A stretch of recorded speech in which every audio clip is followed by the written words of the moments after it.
sex, lies, and advertising will continue. Adults don't realize the intense marketing that's being directed to kids. Charlotte Baecher, editor of Penny Power magazine, studies the new ways advertisers target kids. They tend to think, well, the only advertising is Saturday morning TV. Now, I'm not saying that's wonderful, but that's a drop in the bucket. There's advertising in every area of a child's life. The half-hour cartoon that's really a commercial for toys. Mattel sold more than 70 million He-Man action figures. Ninja Turtles! Licensing popular names, Teenage Mutant Ninja Turtles made $650 million worldwide, with over 1,000 different licensed items. Kids clubs, which help advertisers compile direct mailing lists. And cross-promotions. Barbie dolls sell Pepsi. Burger King teams up with the Turtles. I don't think marketers dislike kids. I simply think that marketers see kids as a cash cow, and that the profit motive is a lot more important than nurturing kids. It's a double-edged sword. Moms use TV as babysitters for their kids. On the other hand, they don't want their children exposed to too much television. And we as an agency are very sensitive to the advertising we develop toward children. But where to draw the line?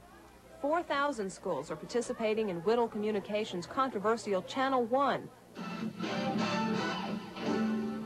In exchange for free satellite dishes and television sets, the schools promised to deliver an audience, signing guarantees that at least 90% of the students would watch Whittle's daily programming. 10 minutes of news, plus 2 minutes of commercials.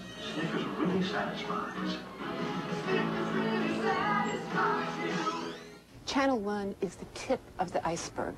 We're finding a tremendous amount of advertising, not only in materials that corporations develop to promote their products or their brand name to kids, but also actual products themselves that are being introduced into the schools. When you are opening up this package, go ahead, look at everything that's inside of it.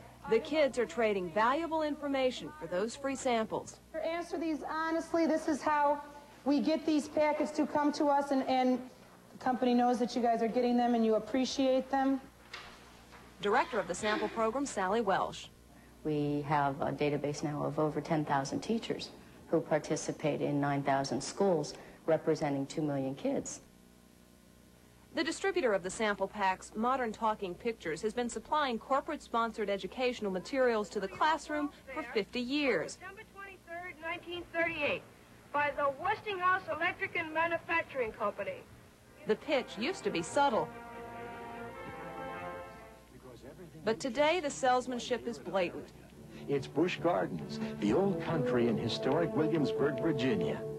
A film lesson on the imagination, sponsored by an amusement park. Penmanship lessons by Bic.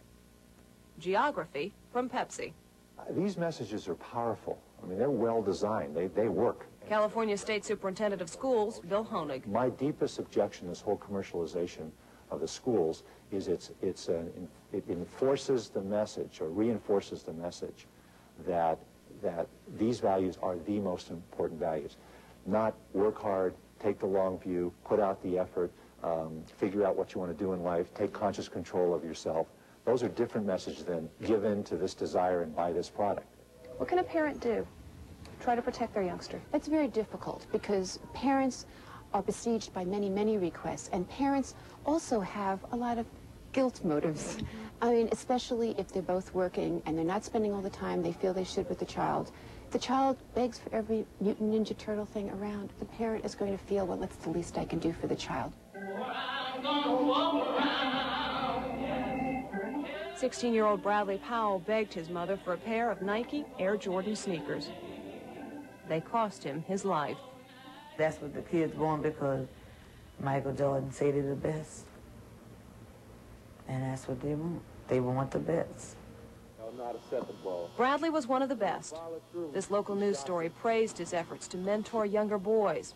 A tremendously gifted athlete, Bradley was the rare one coaches thought would go all the way to the pros. He lived with his mother in New Orleans. She worked 2 jobs to support the family, and to buy Bradley his Nike brand tennies that cost up to $175 a pair. Sometimes my whole paycheck and my tips went on tennis. That's what it took to pay for a pair of tennis. Last November, while walking home at night after a basketball game, Bradley was attacked by 4 boys who demanded his sneakers. From what I was told, that he started to untie him and changed his mind. He just told him, "You're not getting my tennis." When Bradley refused to take off the shoes, he was shot twice. The tennis shoe companies are exploiting our children. Dr. Dwight McKenna of the New Orleans School Board. The sneaker companies should show their school role model school teachers, plumbers, electricians, architects, lawyers, doctors, and so on. And then these shoes should cost $19, $20. Dan Wieden and David Kennedy create Nike's advertising. I mean, we're taking people like Michael Jordan, Bo Jackson, David Robinson, and giving kids somebody to look up to who, I mean, all these guys are like very well educated, and Bo Jackson's, in addition to everything else, he's still going to school. Ironically, 2 months before Bradley Powell's death, the New Orleans school system began requiring students to wear uniforms, trying to ease some of the peer pressure. I think children need not believe that what they're about is determined by what they wear.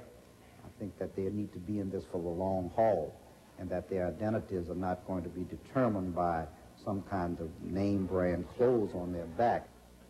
There's been about an 80% compliance with the uniform policy, but on the basketball court, the brand name sneakers are still on the feet. I think about Bradley. Yeah.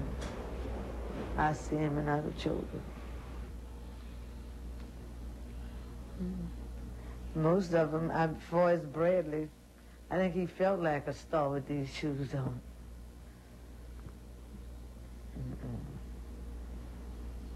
It's nice. This month, Nike began a new Stay in School public service ad campaign. And beginning in September, Nike is dropping the price of their basketball shoes. Dropping it, but the top-of-the-line model will still cost $135.